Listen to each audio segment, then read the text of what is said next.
അടിമത്തം എന്നേ അംബേദ്കറൊക്കെ നിർത്തിയതാണ്. അതിപ്പോൾ ഈ ഇന്നത്തെ ആധുനിക കാലഘട്ടത്തിൽ അടിമത്തം എന്ന കാര്യത്തിനെ ഒരു പ്രസക്തിയില്ല. ഇന്ന് സബ്കാ സാത്ത് സബ്കാ വികാസാണ്. 7 സെക്കൻഡുക്കുള്ള പാലക്കാട് നഗരസഭയുടെ കീഴിലുള്ള മാട്ടുമന്തയിലെ പൊതുശ്മശാനത്തിലാണ് വലിയപാടം NSS കരയോഗത്തിന് സംസ്കാര ചടങ്ങുകൾ നടത്താൻ ഷെഡ് നിർമ്മിക്കാനായി ഭൂമി അനുവദിച്ചിരിക്കുന്നത്. 20 സെന്റ് സ്ഥലം അളന്നു തിട്ടപ്പെടുത്തി അതിർത്തി നിശ്ചയിച്ചു നൽകി.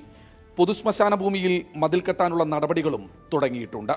ഇതിലൂടെ BJP ഈ തുറസായ ഈ ശ്മശാനത്തിൽ ജാതിക്കോളങ്ങൾ ഉണ്ടാക്കി ആ ജാതിക്കോളങ്ങൾക്കകത്ത് ആളുകളെ കുടിയിരുത്താനുള്ള, സമുദായങ്ങളെ കുടിയിരുത്താനുള്ള, ജാതി സംഘടനകളെ കുടിയിരുത്താനുള്ള ഒരു ശ്രമമാണ് മുനിസിപ്പാലിറ്റി ഇതിലൂടെ നടത്തി വരുന്നത്. ഈ തീരുമാനം മുനിസിപ്പാലിറ്റി പുനഃപരിശോധിക്കേണ്ടത് അനിവാര്യമാണ്.